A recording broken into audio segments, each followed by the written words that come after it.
Today's sponsor is Audible.com, who has more than 180,000 audiobooks and spoken word audio products.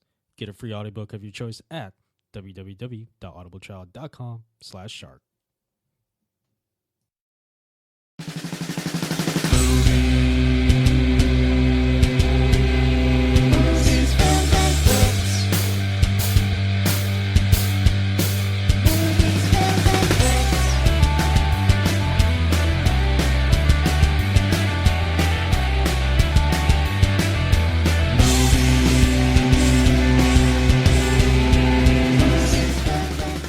Hello, welcome to another episode of the Movies, Films, and Flicks podcast. I'm your host, John Lasso. Joining me, as always, are my co-hosts, Mark Hoffmeyer. In space, no one can hear you scream, except for Rick. Hey, man, would you keep it down? Rick has very sensitive hearing, apparently. Rick, you know, you're getting attacked, you know? And Rick, he's watching his shows, and he's just annoyed that you're being attacked in space. He's like that guy. He's like your downstairs neighbor who's always complaining about everything. And like in space, if Rick doesn't care that you're screaming, are you really screaming? It's just like, I don't know why he volunteered to go. Oh, he volunteered to go into space because he thought he'd get away from all the noise. But once he got into space, it just became magnified tenfold. There's noise all the time. And to be totally honest with you, if you get sucked out into space, the least of your worries is like someone hearing you scream. Isn't that like wouldn't that be the worst superpower to have? Just to have like super sense of hearing. It's like you would hear everything all the time, right? And I don't want to hear a lot of things that people say about me too. Well, it's not even just like what people are saying. It's just like the bodily noises that like most people don't even notice. It's just like the gurgling and just kind of the farting and just kind of maybe some bubbling going on. I would have to move to space. I'd have to Martian myself just so I don't have to hear that. If I hear people gum smacking from like 200 yards away, I'd die. Oh, you hate gum smacking. I freak out. Actually, it's not just gum smacking. It's just chewing food very loudly. Someone's going to sit next to me today, like chewing chips really loudly. I'm like, chips are loud enough when you're just chewing on them. Why do you have to smack chips? So was he smacking them? Like, yeah, they're doing like the roll. Oh. I almost lost it. It must have been crunchy chips. The team call today was pretty rough. It's like, what are you doing? Stop smacking chips. Yeah. John Lemongood, what would your preferred superpower be? I don't know, but if I was screaming in space, I'd really hope that someone did hear me because I'm screaming for a reason, aren't I? Unless I just like stub my toe on some space rubble. Like then I guess like no one needs to hear that. Wow. Like I'm hearing literally like when you get sucked out into space. Like in your car, people can hear you scream. Probably. But you know what I mean? But if you're out in space with no suit, you're frozen. Out in space. Yeah. Like so you get like those 3 seconds to scream. Yep. And Rick won't care. Rick? Because he hears it all the time. He's like, I think there's another one. Look, Rick was a jerk in high school. He was a jerk in college. He's a jerk now. That's why Rick doesn't care. Yeah. Well, to be fair, Rick is kind of he's had to put over a lot of crap, just hearing all this stuff all the time. I mean, like if you're in movies and you're in space, like you're done. But somehow Rick keeps living. Rick can never go to a movie theater because he would never be able to enjoy the movie. Oh, he would hate it. People munching on the popcorn, slurping the sodas. Oh gosh, Rick's not a fan. No, he's not. Rick. Well, guys. Well, before we get into the middle of things, did anybody see the new trailer for It? Right. Oh, of course. Yeah, it's it kind of set the internet kind of ablaze. I mean, I knew it was coming, but I didn't know it was going to get that much hype. You know? I mean, well, you know what it is? It's just a bunch of people our age are just like super hyped about it. Yeah. You know what I mean? Like 30-somethings grew up with that movie. Yeah. And 30-somethings are the ones that's just like, they're the ones that charge social media and just like all these websites and blogs. So, yeah, I guess that would make sense. There'd be a lot of hype. Yeah, and like when I heard about it, I was like, oh, crap. Well, what'd you guys think of the trailer? I haven't watched it yet. I thought the trailer looked good, to be honest. I mean, but no, aren't we so easily fooled sometimes by a well-crafted trailer? But that said, the trailer looks very good to me. It does. Oh man, there's some really creepy stuff in there.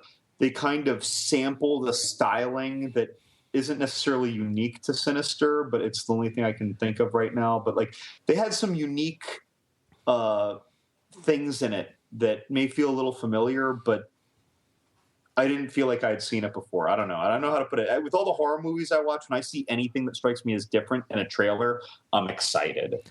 I think it's supposed to be a more faithful adaptation of the novel, from what I've read. I've never read it, so I couldn't tell you if the original movie was or was not. Well, the original movie had some limitations outside of director or writer's interpretation, because the original movie was a TV movie. So already it had a lot of limitations. Yeah. I know Stephen King hated Stanley Kubrick's The Shining. Yeah, and well, Stanley Kubrick took shots at him too, like that scene where he had that one VW Bug flipped, like the yellow one, and then Jack Nicholson was driving the red one, or vice versa. Yeah. Like, I have a question, guys. When you're being chased by a clown, no one can hear you honk? Honk, honk. All right. Maybe they'll make it to It Part 4, and it'll be like Leprechaun in Space. Oh, my gosh. It in space. Pennywise?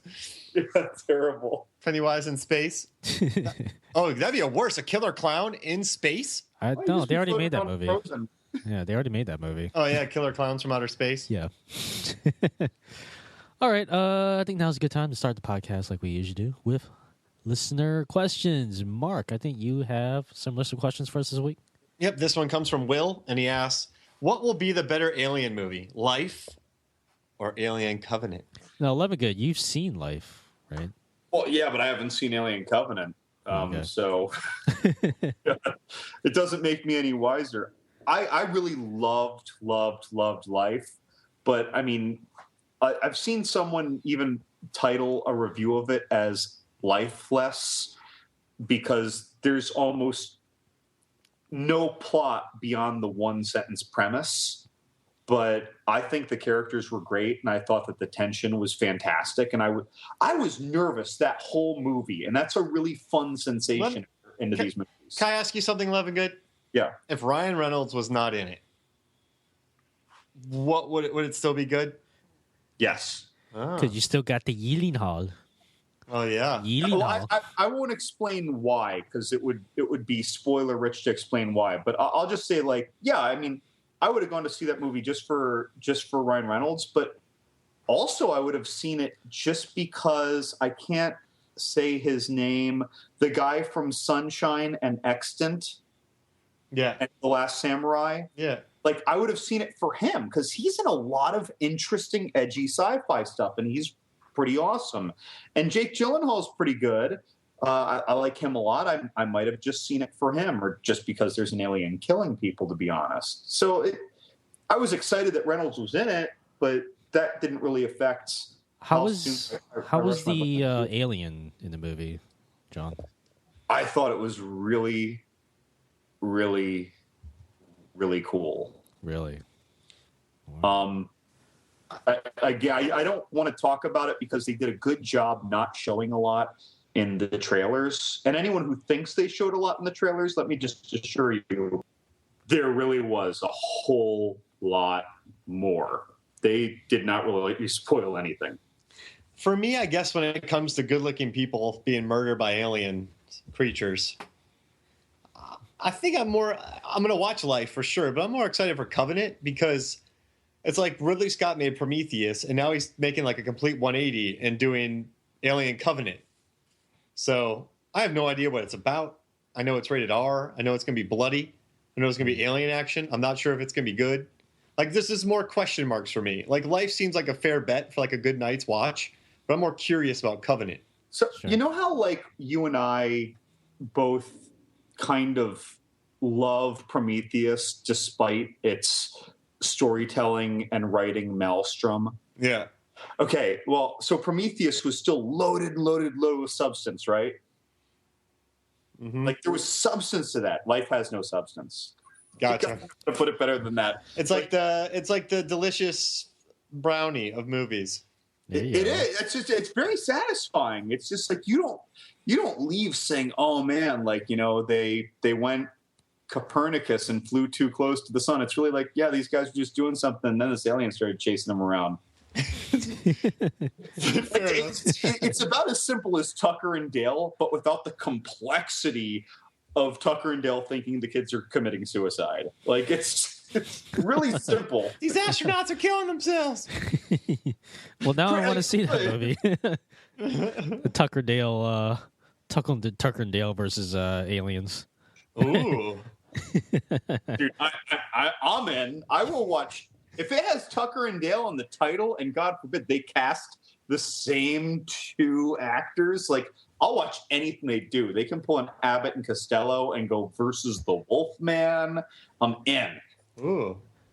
Maybe Netflix needs to finance a Tucker and Dale sequel of some sort.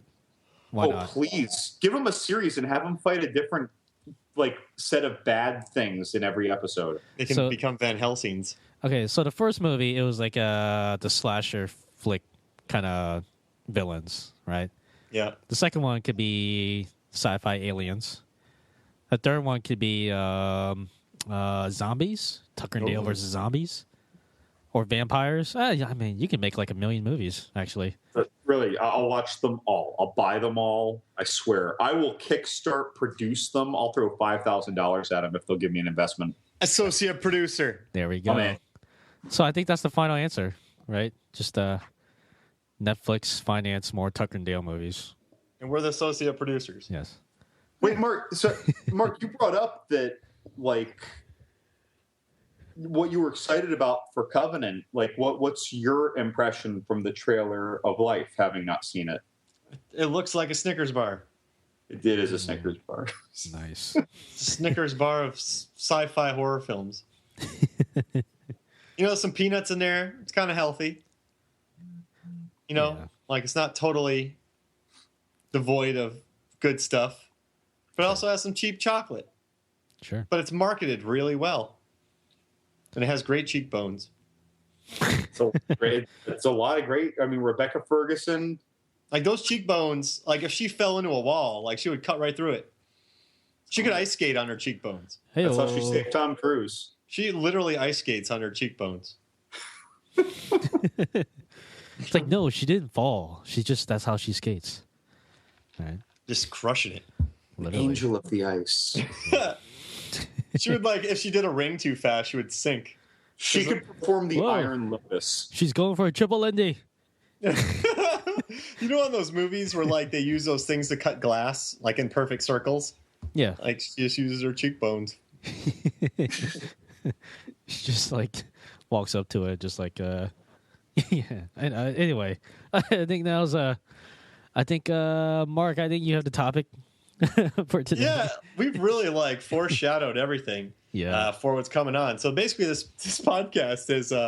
So I wrote a post the other day about 5 moments where cinematic space travel isn't terrible. In this podcast, I just kind of wanted to focus on why cinematic space travel and how terrible it is. Now, don't get me wrong. I understand that I could go right now and walk to the grocery store and it could turn out pretty miserably. I mean, Lewis and Clark on their journey west, that was not a fun journey. I'm pretty certain the people who flew the first airplane were miserable. You can hurt yourself. Everything can be terrible everywhere. But the issue I have with cinematic movies in space, it's you're on an airplane and you crash. Cool. But if this is a movie in space, you're crashing on an airplane, an alien attacks you, and then you fly into the sun. If you think about that movie Alien, right? This guy gets a facehugger on him. They think he's dead. Then he's okay, right? And then an alien explodes from his chest, wrecks their dinner, right? Then they have to then they cut it, and then it bleeds acid. Ew. Cinematic space travel is terrible. I just watched Passengers. I mean, it was really boring, but the guy gets locked out of a thing, and then he's like, I'm bored and I'm growing a beard, and then I'm gonna wake this lady up, basically kill her, and then the ship's gonna break down. It's geez, come on. Like, and then like Lawrence Fishburne's gonna pop up and something bad happens. Like Event Horizon. You know, hey, there's a beacon. Let's go find it. We are chasing our lost ship. We're in hell. Yeah. Like in Star Wars too. Like they land into they go through a terrible asteroid field. They think they're hiding. They're inside a worm's belly. Ugh. Cinematic space travel is terrible. All right. And like I get movies like on trains. Like if you're in a movie aside from Before Sunrise and you're on a train, it's gonna be terrible. From Russia with Love, et cetera, Unstoppable. Like train journeys are not fun in movies either. But Source Code and Train to Busan were okay. Oh gosh, it wasn't okay for the characters. Yeah. But like not the movies themselves. But like I get that there's a lot of parallels. But I just cinematic like every movie about space, aside from maybe a few, like The Martian's pleasant, but he's stuck. Like it's just terrible. He was the first man to colonize Mars because he grew potatoes, but it did suck for him. I mean, he's just eating potatoes all day. That's awful. He ran out of ketchup packets. Listening to disco.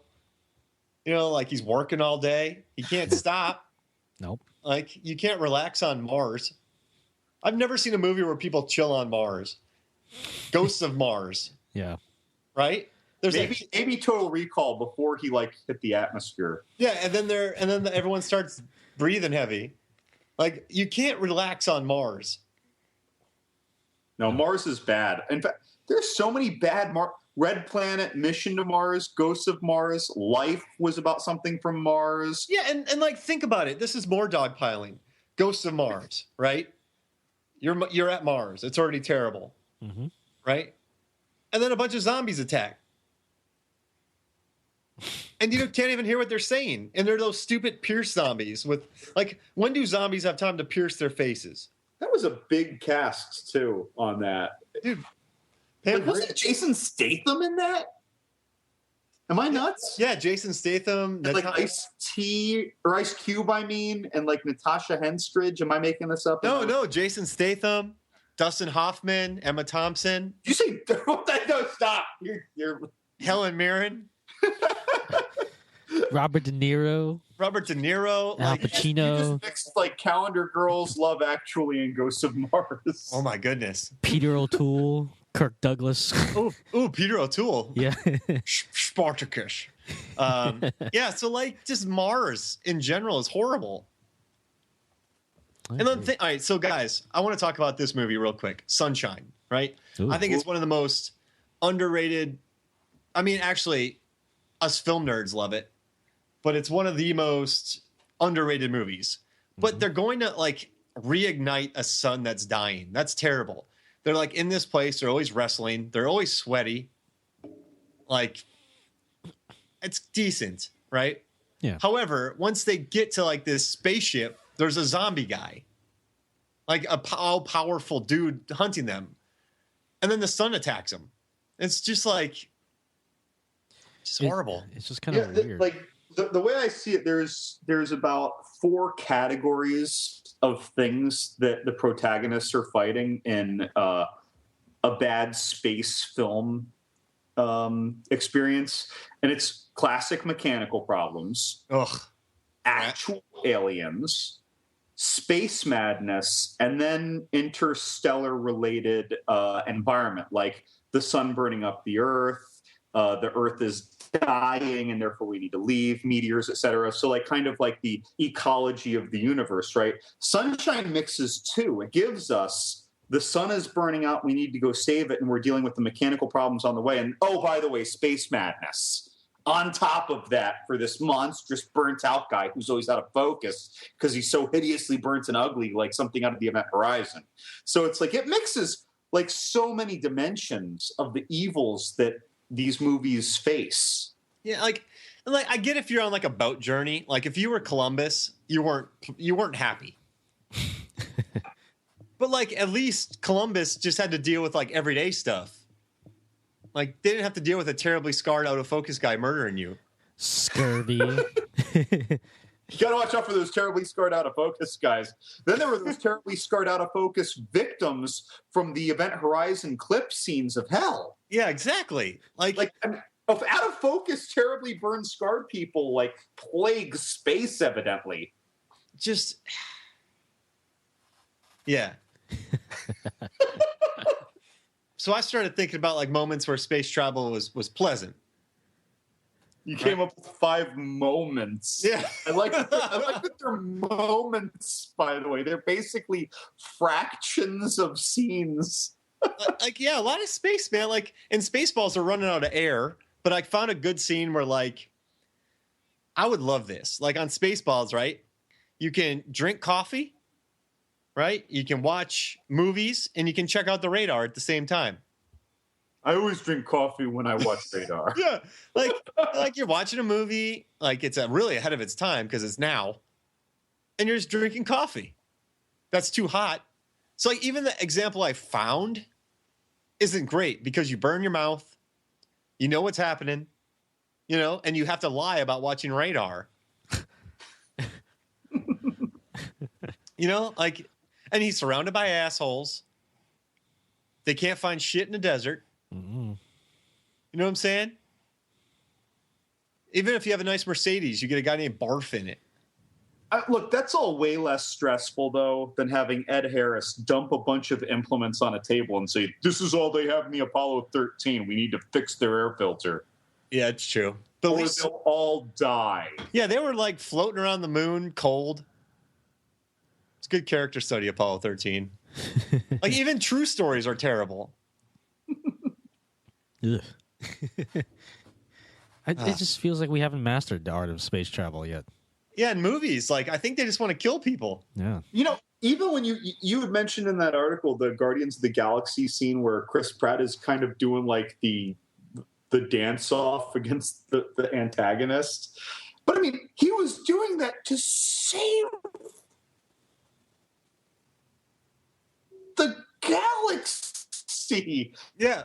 Like, it wasn't just a friendly dance off. And like even in the beginning when he was dancing, like he was kicking lizards, he was jumping over crevasses full of creatures. Like He was getting chased by bounty hunters. yeah, like he was having some fun, but it was still terrible. Does that make sense? Yeah. I mean, it was still pleasant. He but- was making the best of a dire situation. Yeah. He was making his volleyball Wilson, Ooh. is what he was doing. And like then I started thinking about other fun moments. Like remember in Star Wars when they were playing in the first one, A New Hope, when they're playing that Dejaric chess game, C-3PO R2-D2 against Chewbacca, and then C-3PO. They're lucky with both their arms. Yeah, like and then R2-D2 wins, and then they're like, you can't enjoy it because Chewbacca's going to kill you, so you have to lose every game. Yeah, I mean, luckily the movie was PG, so like, ha ha. Normally he'd rip off an arm, but we're like, it's C-3PO, and we love him, so it didn't happen. You can't even relax. And then when he's like fighting that space ball, Luke, when he has that helmet, he has a blaster helmet on, he can't see anything. He has a lightsaber, and he's getting shot by an orb. That could be bad. And like, what if he swings to the left? Your head's coming off. What if he had an itch? What if a bee landed on his neck? Yeah, exactly. Like his head's coming off. Oof. I mean, I don't know if there's space bees out there, but there's probably something like that can land on your neck. So you're Not on the the bees. spaceship. The bees. Ah! You're on the spaceship. You can't beat the Wookiee. There's a dude with a lightsaber running around, and an entire fleet's chasing you. Sounds dangerous. It's not fun. And there's probably some maintenance you always have to do on the Millennium Falcon. Like you're always tinkering. You're always hitting something with a large wrench. Yeah, it was always breaking down, right? There's always something that's just like, you know. Yeah. And plus, you had a big Wookiee doing maintenance on it. I'm pretty sure, like, you know, he's not the most nimble of mechanics. Yeah, you're right. And you don't want to have a Wookiee weld. No. Like that would burn his fur. Yeah, it's a safety hazard of the highest order. Like, I want to see a sign that like no welding for Wookiees. Right? Just a Wookiee's No face Wookiee on fire. welding. I wonder if Wookiees hate escalators. Ooh, it's dangerous. It's like always having a shoelace untied if you're a Wookiee. After Train to Busan, Korean commuters hate escalators. Oh my gosh, I love that scene. The only thing that could have made that worse if that was in space. Ugh. I don't know. But yeah, so I mean, like, I don't like even funny movies like Galaxy Quest, right? Like it's comedy, but it's terrible. Mm. Oh, yeah, they're legit trying to prevent genocide of a peaceful, happy, friendly species. Like it's kind of brutal in theme. You're being chased by cute monsters that want to eat you. There's rocks. There's Sam Rockwell dancing. I mean, that's like the only good part. But he doesn't really dance much in that movie, so I can't even say it. I don't know. Yeah, that was a cute movie, though. I like that. And then the little cute miners turned out to be little vicious man-eating things. Yeah, like cute things are evil. Actually, most movies do that with aliens, like Evolution. Yep. Cute alien, and that's the worst. Like, I just want to hug a cute alien. Like, think Prometheus. That alien wasn't even cute, and that guy got lit up by it. Yeah, I mean, if aliens were all living on Earth en masse as, like, kind of, what's the word? Like, silent cell kind of spy kind of things, they should just take the form of kittens, because they'd be able to kill us all if they took the form of kittens. Well, you know what animal they are now. Are they sloths? Yes. Aliens are secretly sloths waiting. The sloths don't even look like they're from this world anyway. No. If they were that slow, they'd all be dead. That is a snake-like furred mammal. It doesn't even make sense that it shares those space, characters. they're actually really fast. They're just, yeah. Well, they swim pretty quick. Maybe it's just like Earth's gravity is just too much. That's why they're just, that's why they move so slow. But when they get to space, you get to see their true nature. Dude, they are from Pandora. Yes. That's why, because the gravity's like whatever it was, like 7/10. I don't remember. But either way, the gravity was lower on Pandora. That's why you had the giant people, whatever. And Scott Lang, or is that his name, Scott Lang? Stephen Lang. And Stephen Lang is like bench pressing 800 pounds on, to try and stay in shape to not atrophy. Yeah, that's what's going on. Yeah, they're from Pandora. They're from like the home tree. And like, you know what else is stupid? Let's say you're traveling and you have to travel with Giovanna Ribisi and Stephen Lang, KD Lang. Yeah. Is Katie Lang going to sing to you as you take off? You're like, hey, I'm going to this peaceful country full of green people with this beautiful tree. Wait, we got to destroy it? I don't want to be on I don't want to be on a spaceship with a bunch of fascists. Yeah, a bunch of fascists who need to get unobtainable unobtainium. Like just drill under the tree. How many sequels are we going to get of that? Is it like 4 or 5? Yeah, he's playing 5 sequels to Avatar. Like, I'm going to die. How is he a vampire? How long does he plan to live? Because I don't even know if I'll live to see all these. It's been a long time since part 1. I'm just saying. I bet it still holds up. Part 1 was from last decade. Yeah. We're late in this decade. Right. We haven't seen a part 2. He's like, yeah, I'm going to have like 89 sequels. I'm like, are you going to live to do this? I mean, I'm excited for him. I'm excited for his newfound vampirism. I agree. I think it's cool. He should avoid beaches. He should avoid beach. Oh, wait, beaches? Because he's a vampire and he'll burn up and die. Oh, is that from my song? You never heard that song of mine? No, I don't know what we're talking about. I was in a band called the Brewskis when I was in college. And we had a song called A Vampire Drank My Blood and She Got Drunk. Oh, I remember you mentioned that, yeah. Yeah. So, a vampire drank my blood and she got drunk. Went down to the waterfront, fuck. Sun came up, she burned alive. Never gonna find a more perfect pair of thighs. I mean, yeah, take time to work on them. Yeah, exactly. You know, we haven't mentioned one of the movies on your list, and it's actually a movie that I really, really loved. It was, you really liked one of the scenes in Flight of the Navigator. Oh, it was great. Like, that's probably the most pleasant scene of any space travel movie ever. That was a Disney movie, wasn't it? Yeah. Or like Amblin, I don't know, Disney. But there's a scene, right, where he's just jamming out to Beach Boys. He's underage. He's driving a spaceship. He's dancing he's teaching a monster how to dance, and he's singing Beach Boys.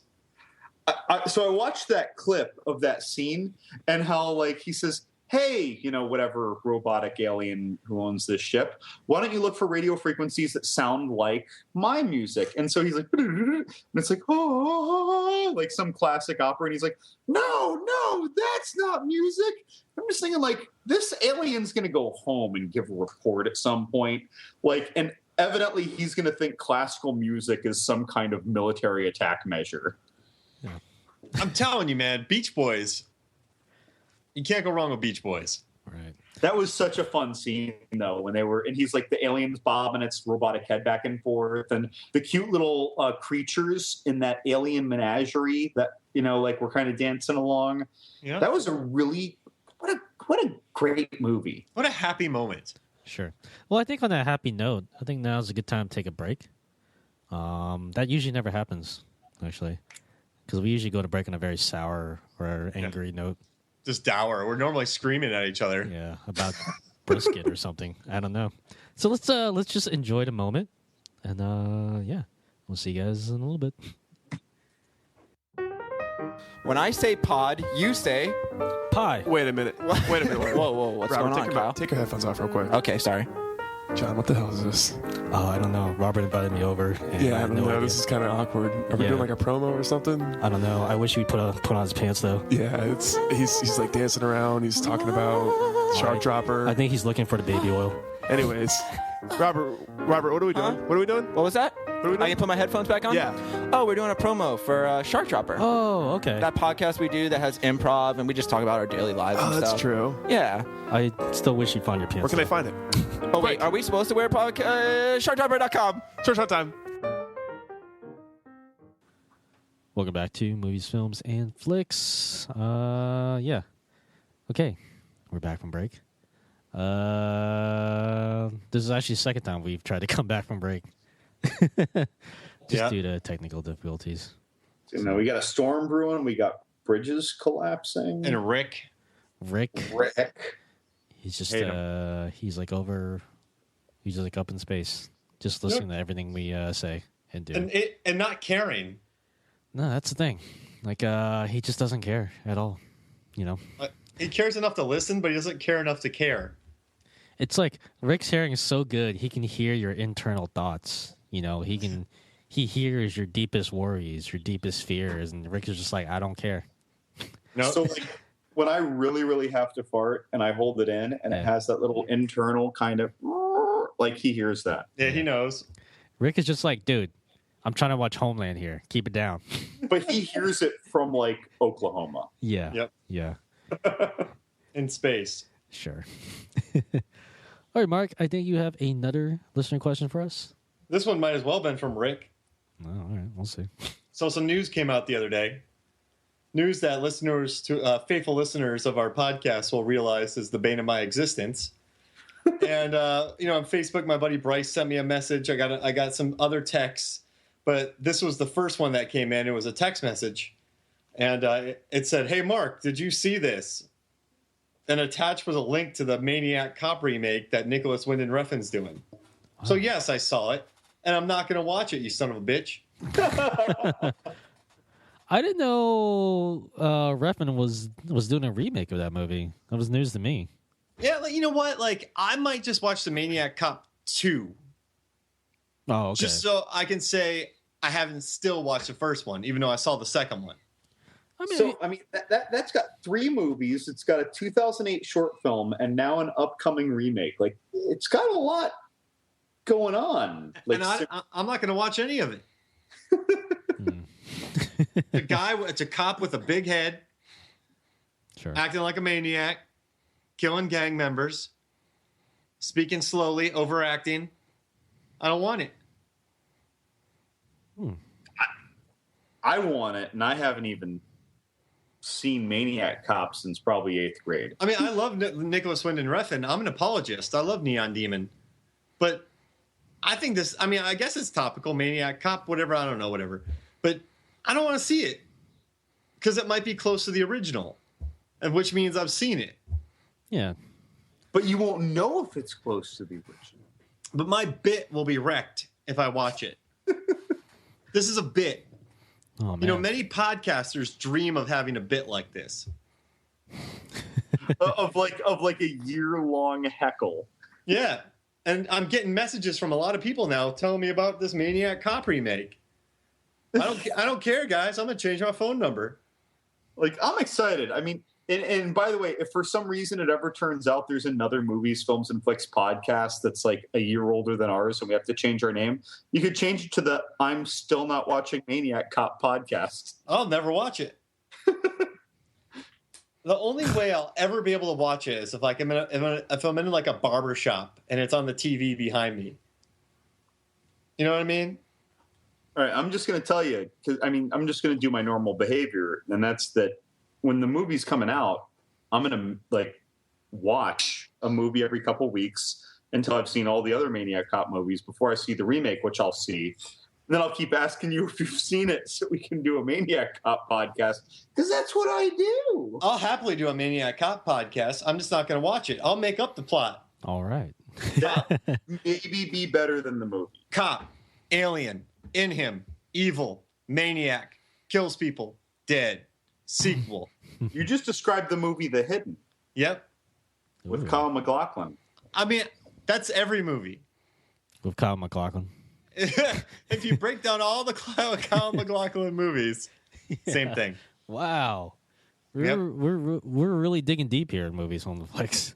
I mean, we're going deep into Kyle MacLachlan films. Yeah, because no one else will. I mean, listen, Twin Peaks. Sure.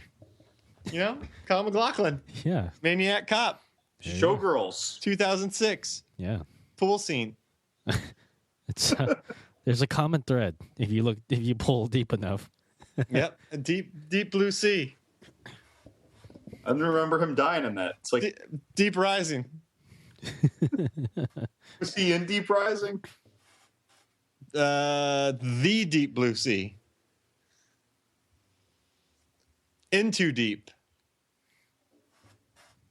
I'm not watching Maniac Cop, so stop sending me these messages, you bastards. So is that the final answer? Yeah, Rick. Yeah, Rick. He cares enough to shoot me that.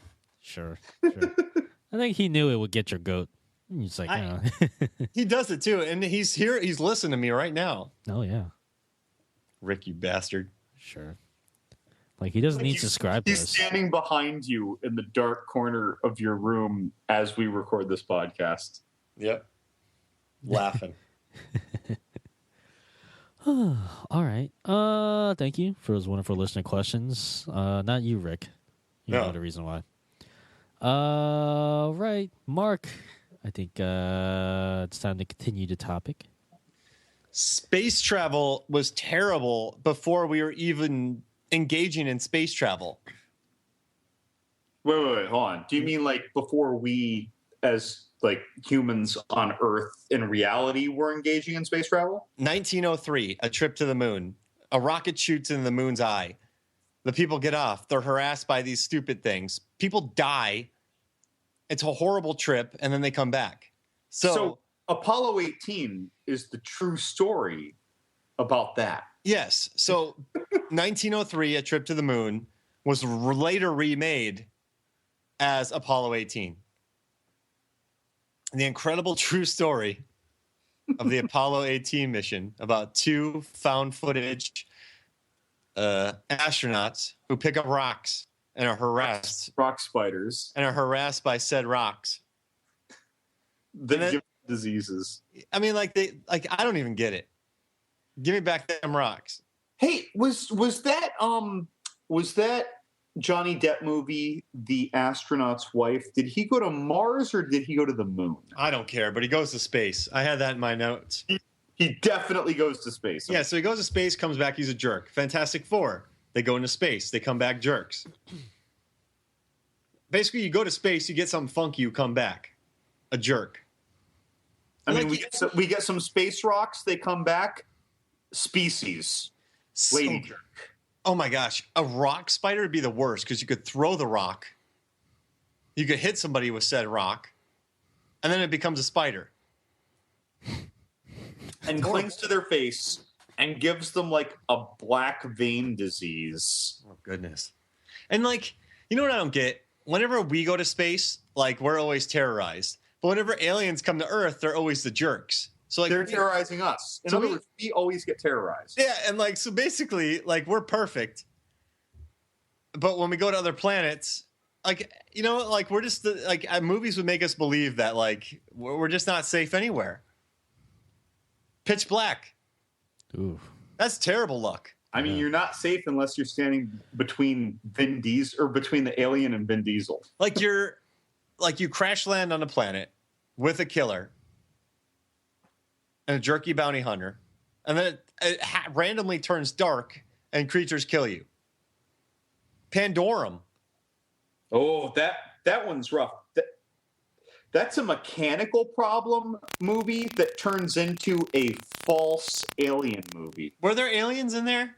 No, it's just that it comes off that way before you know that the people evolved in the chambers to the new atmosphere. And because when we first encounter the creatures, we don't know that they're the humans. Oh. So when you first encounter them, they seem like these crazy alien creatures. And the real thing was that they crashed onto that planet. It compromised the ship.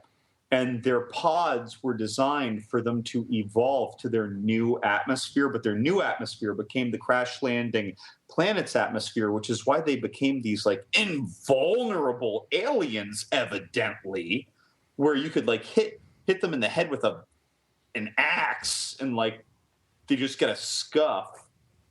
But either way, a weird movie. Yeah. But Space Madness. And there was Space Madness. Yeah, so not only do you have these creatures, but then you're space mad. Like that pulled a Sunshine, where you had technical difficulties and space madness. And even though there wasn't actually an alien in either, there may as well have been an evil alien. Yeah. And then like look at Star Trek, the latest movies. Not the awesome one with the whale that's in my post, that's happy. But like they always show up and get destroyed. Their ship always gets destroyed. I would not want to be on Captain Kirk's ship. Hey, what happened to Captain Kirk's last 8 ships? Destroyed. Huh. You know what I mean? That's why he insists on wearing a gold shirt. He's like, I'm getting out of this alive. And then exactly. And then Europa Report. There's this beautiful space movie. They get eaten by a creature. Yep. I mean, an Arctic space creature, by the way, which makes me think of the Wampa from Star Wars, and it makes me think of the also the creature in the second Star Trek movie, or the first, where he goes and sees future Spock. Yeah, the thing chases him.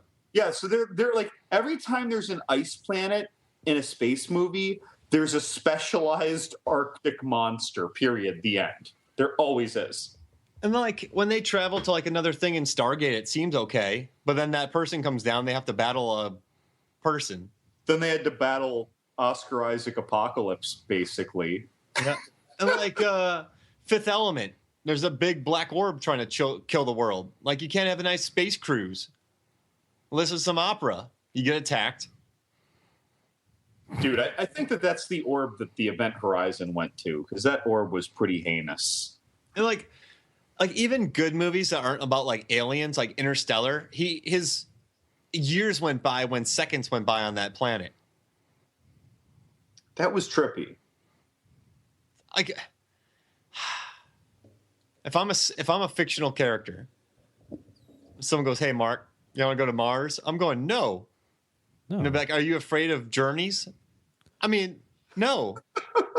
I'm afraid of pierced zombies. Yeah. I'm afraid of Val Kilmer. I'm afraid of Tom Sizemore. As you should be. I'm afraid of Tim Robbins. What was the name of their little cute robot that had like a human name? I don't remember. Wait, which one? So on Red Planet, Val Kilmer was the technician that had this rover robot that was kind of a quadruped, and it had a name and it had some AI. Right. And then it panicked on the Red Planet and reprogrammed and decided that they were enemies and it was trying to kill them. And it had like an anthropomorphic name. Like like it wasn't Steve. It was like it might have been like I don't know Kimberly or something. I'm just making up a name. Rick.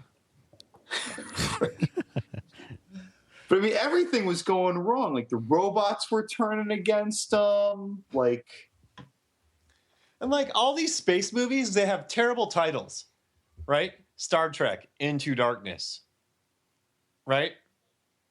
Then you got The Last Days on Mars, Supernova. Then you have Lost in Space, Pitch Black. Like, this all sounds terrible. Yeah. Has it?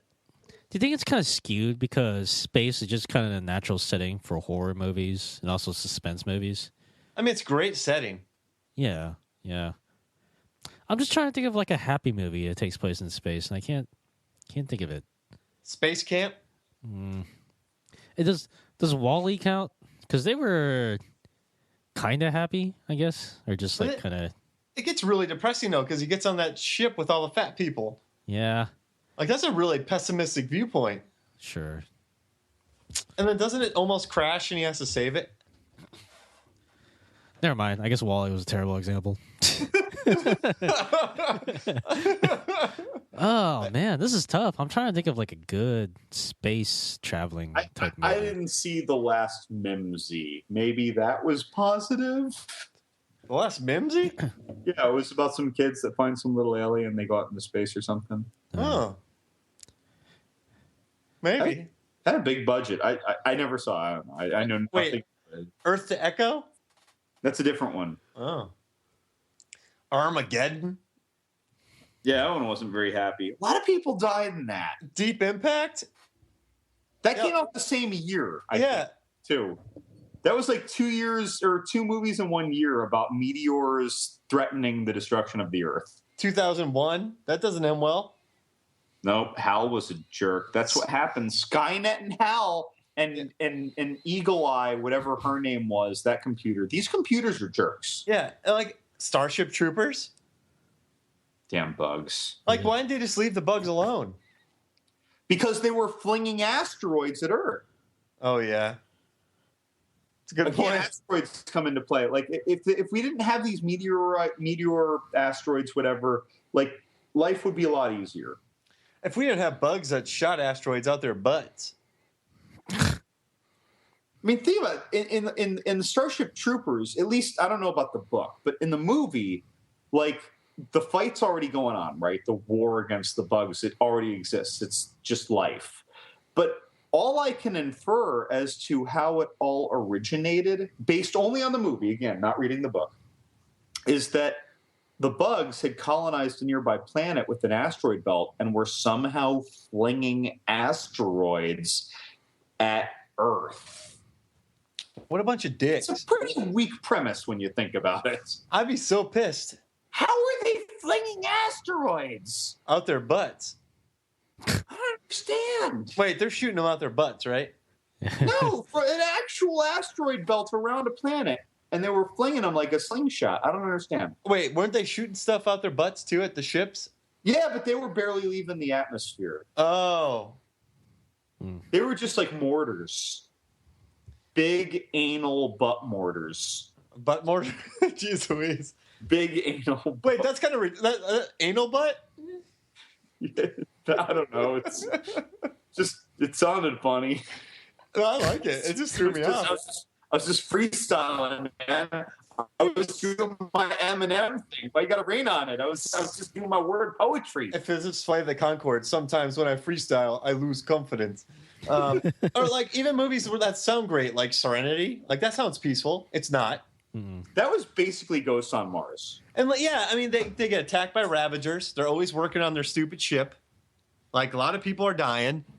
Like, it's not, there's nothing pleasant about being up there. You mentioned working on the ship, too. You mentioned the Millennium Falcon. It's like, if you get the equivalent of a flat tire in space, it's potentially deadly because then it's like, oh, we're going to run out of oxygen, or we're drifting and we have no control. Like, the equivalent of a flat tire, which is an inconvenience in the first world with a AAA card, or honestly, even without a AAA card, it's potentially catastrophic. A rock hitting your windshield and cracking your windshield on Earth, it just makes you shake your fist at the inconvenience. But this happening in space where you hit some space debris, it's like, holy Christ, this is, applying pressure, we're losing oxygen. Or I don't know, like all these little things that aren't big problems on Earth become horrendously deadly in space. Yeah, and also think about it like this. Remember Mad Max Fury Road? They're on the run from the war boys, and they just get killed, right? If they get caught, a lot of these people just got murdered and died. But in Serenity, if those Ravagers caught them, they would have been tortured and eaten. Ugh.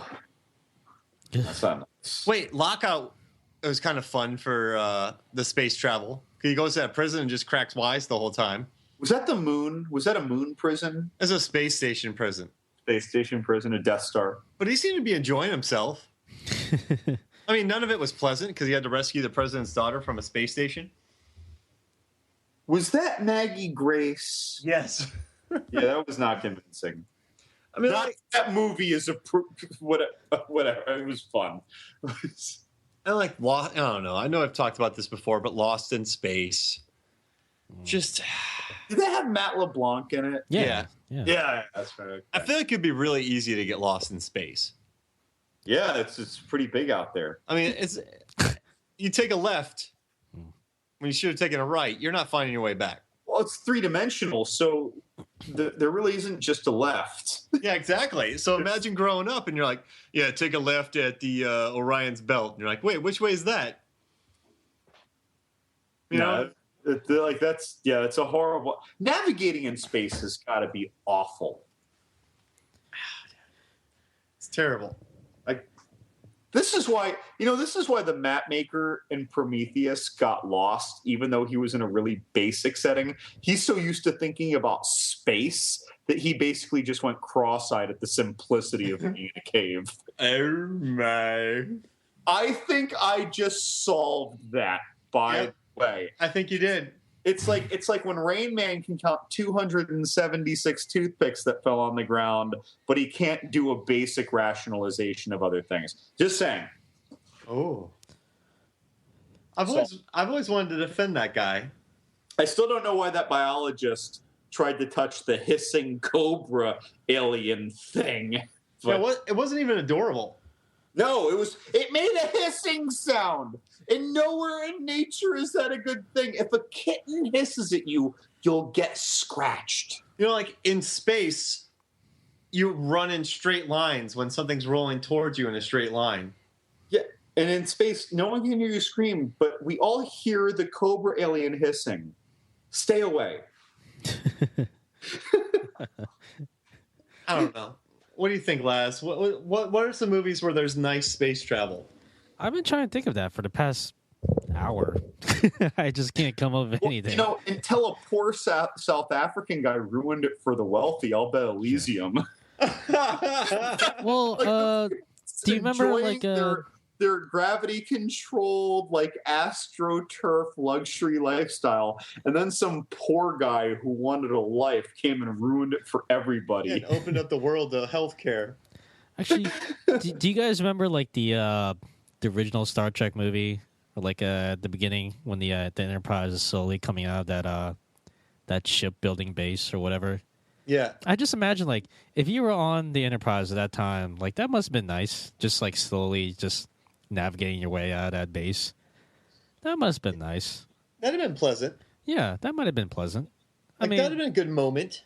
Yeah, until things go haywire later on. But yeah, I think for that little moment, it would have been very pleasant. Enjoyable. Sure. And what about the journey that Luke took with R2 on this in Empire Strikes Back? Oh yeah, they go to Dagobah, right? And aside from the landing, they probably had some good talks. Sure. It was just they were just in the X-wing, just on cruise control. That must have been pleasant. It's kind of rocking out. Sure. Speaking of cruise control, Oblivion was no cakewalk of space. Yeah, that wasn't fun. No. AI. They crash a don't they drive like a spaceship into like? Don't they get stuck in a spaceship? Yeah, something like that. Wait, guys. The Journey Back on Independence Day when Will Smith and Jeff Goldblum were just smoking cigars. Oh yeah. Well, but that's after they spent 2 weeks thinking they were continuously going to die. Yeah, but yeah, you're right. I mean, that scene, I completely agree. But they really thought they were just going to die forever. They thought the world was going to end. It's definitely just a sliver of space travel. I mean, then you have these innocuous space missions. Like, okay, so Sunshine, they were trying to save the planet, and they didn't even know if it would work, right? It was just theoretical. Passengers, right? All those humans were going to another world, whatever, to start a new life, because resources are diminishing elsewhere in the galaxy. So there's kind of something at stake, even though the movie was not focusing on that. Solaris. Was there even anything at stake in Solaris when George Clooney or that other actor in the original got space madness and ended up getting everyone killed? I feel like there was there anything at stake? I don't think so. I feel like it was just a research mission, and he's just like, I'm going to go nuts and make sure that everyone ends up dying. Sounds about right. Because I have space madness, because I saw Ren and Stimpy. Space madness is the worst. It is, man. Space Madness made the crazy, out-of-focus, zombie, weird, scarred guy in Sunshine. I mean, someone may argue, oh, no, John, that was because of his irrepressible sun addiction. I don't know. Space Madness. I'm just saying it's Space Madness. It's all Space Madness. Starman? No, that's about a dude chilling after crashing. Dude, I mean, even the last Starfighter basically took someone's love for video games and put him in a deadly situation. And then there's Enemy Mine. That wasn't pleasant. Oh, that mine was full of enemies. That was not a mine. That's the worst. That's like the Ascent. That movie, by the way, though, Enemy Mine, I think is amazing. I think it's an amazing sci-fi movie. And look at Planet of the Apes. Oh, that's one of the best premises, by the way. We sent the alien, that we sent the chimp into space, and then the chimps, plural, into space. This is what happened. That's super cool. Not cool for the humans who went later, like poor Charlton Heston and whatever. And then he basically became an apist racist, right? After he went there and they imprisoned him or whatever, even though they were the prisoners originally. Ooh, there's a lot of social commentary. They called him ugly, though. It's all a matter of perspective. I mean, they're pretty blunt about it. Yeah. Sure. Then there's Life Force. Oh, amazing movie. Toby Hooper's epic. But then you got this angry space vampire killing you. But she was not angry. Inside. I don't know. I think she held it in. Sure. She could be like a little closet rage. Yeah. We don't really know how many people she needed to life drain to survive. We just knew that she kept draining people. So yeah, space travel's terrible, guys. Sure. So that's the consensus. Just don't ever go into space, either in movies or in real life. I mean, there's nothing up there. Sure. What? Really, the actual real danger of going into space, if you ignore all the movies, is so great that regardless of cost, if they were like, John, you're such an awesome whatever entomologist, we're going to invite you on the space mission, I'd be like, I think I'm going to say no. Wait, no. If you're an entomologist and they invite you on a space mission, I'd be like, why? Okay, I'm sorry, John. Starship Troopers. Yeah. I'm sorry. Well, hold on. Let me back up. John, we had a secret lottery, and we were going to bring one civilian on the space mission, chosen by the president, whatever, I don't know. And I'd still be like, I don't know. I want to go. It sounds dangerous. Yeah. They want you to be the entomologist up there getting eaten. Space is dangerous, man. All right. You know what would happen? And I hate this, but if you went to space I'm predicting a big butt bomb would blow you up by a bug. A bug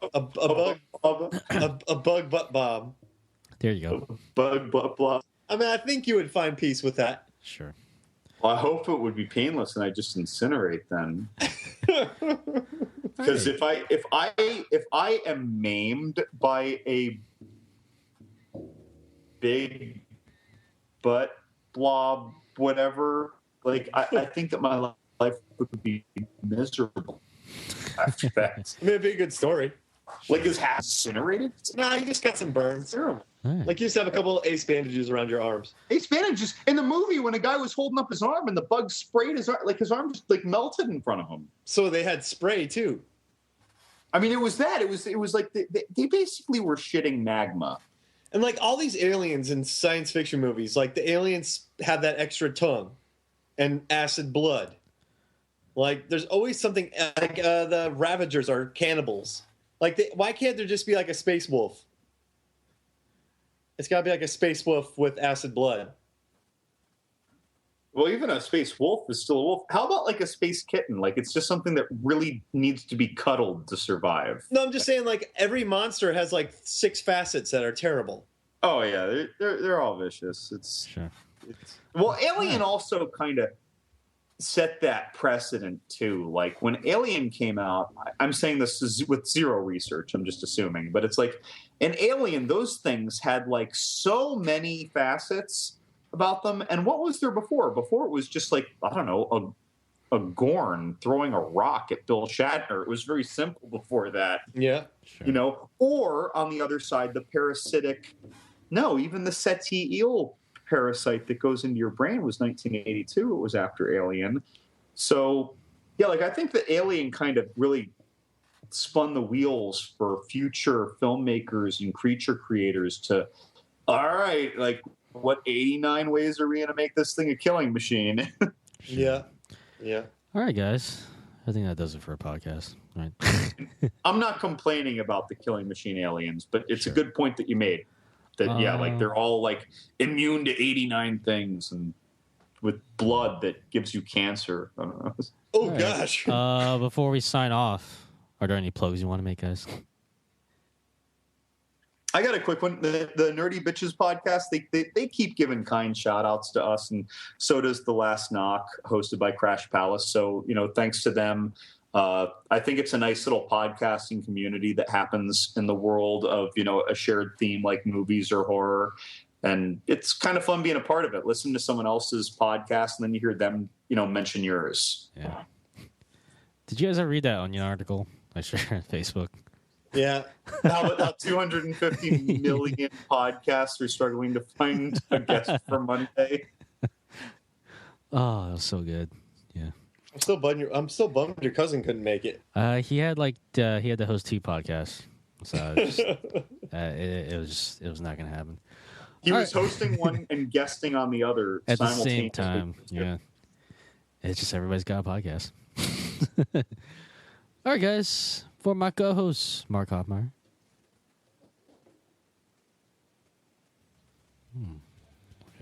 Okay. And John Lemongood.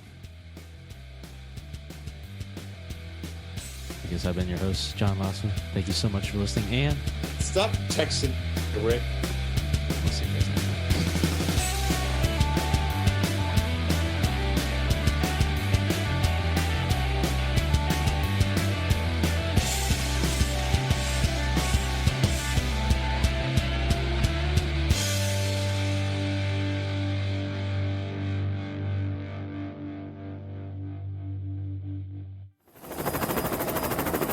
Above the target. T-minus 5 seconds till shark drop. 5, 4, 3, 2, 1. Drop the shark! Go! Go! Go!